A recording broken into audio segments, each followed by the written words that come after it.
And so we have come to the end of what I hope everybody in the room has found as invigorating as I personally have. It leaves me to finish up and try and pull together many of the things that we've talked about today. So what have we learned? Firstly, that people aren't great at pitching up at 9 o'clock in the morning, so maybe we need to look at that for our next event. On a serious note, I think that Simon set the scene very, very eloquently in speaking about how we can learn from other countries who have bypassed many of the things that we've experienced here in the more developed worlds.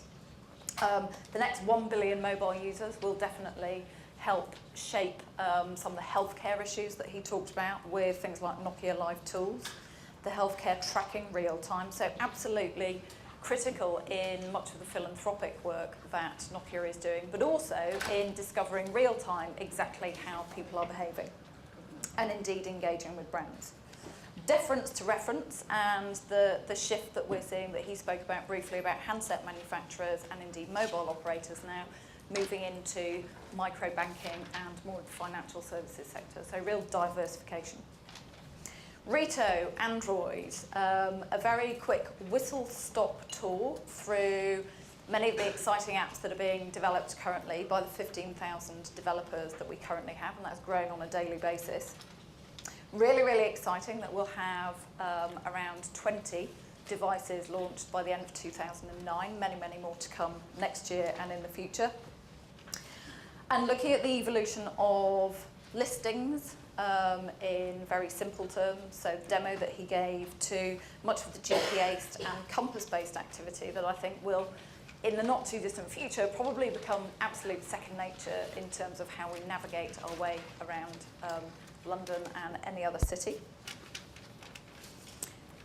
We then had the two panel sessions. So the technology branding session that I led in here, we looked at a number of different things. Not surprisingly, digital being at the core of everything that we need to do, both as brands and indeed in terms of customer engagement.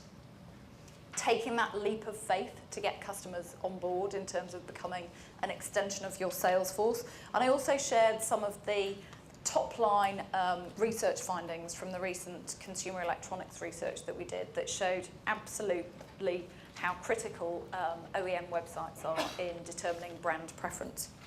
So additional ammunition. Peter spoke next door about e-commerce, the evolution of the shopper, who is apparently better and better groomed, but with worse posture.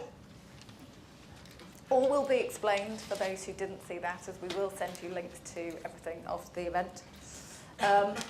Also spent quite a lot of time talking about multi-channel. It was referenced a fair amount by the panel as well, in terms of really trying to bring together all activity, whether online, retail, and elsewhere. And indeed, the question over call centres is one that is being talked about on an ongoing basis. Stores and catalogues, in Peter's view, are not going to grow. It's interesting to put it into perspective. The UK market is, I'm reticent to use the word enjoying double-digit negative growth for retail. If you look at that in pure online terms, though, we're looking at 14 to 15% year-on-year positive growth. So there has been a significant shift into the world of e-commerce. When we look at it from a multi-channel perspective, we're looking at double the amount of spend per shopper when customers are using the combination of online and store. And he cited some very, very, very good examples of that, namely John Lewis and Best Buy.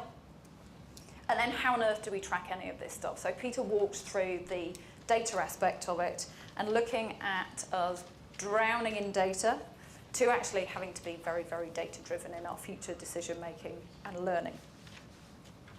Then we had the cool Charlie, who made me, amongst, I'm sure, a number of other people, feel very old and very out of touch. Phenomenal to think that in a 2-year period, Charlie has amassed 23 million video shots. And I was fascinated to see that he had his notes on his phone.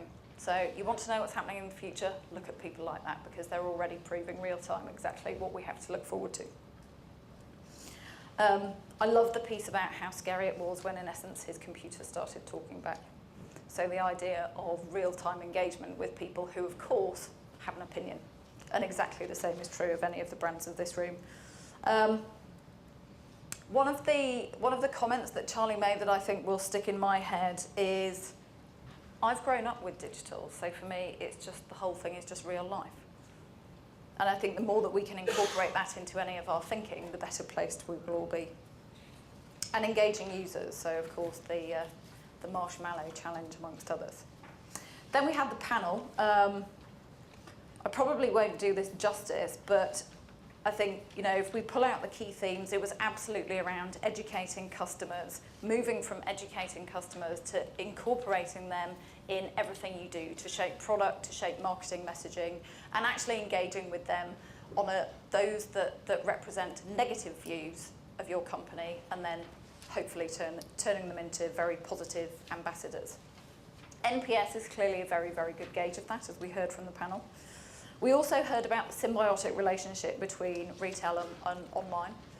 Mike spoke at length about that, particularly in Vodafone, so very much reiterating what Peter was talking about in the e-commerce session. And the fact that measurement in multi-channel organisations is increasingly critical, so it's no longer appropriate to look at measurement in silos depending on one job's function, i.e. retail, online, store, e-commerce and so on. One of the quotes that I think I will remember is, everything is an ad. So Mick spoke about it as well for BT, the idea that every single employee represents your brand and can either be a very, very positive ambassador or indeed not be such a great advocate on your behalf. And this whole idea as well of balancing data versus opinion. Chewy, social web, social colonisation, encouraging authenticity and knowing customers, and using existing groups to have product, to help home product, as Dell did.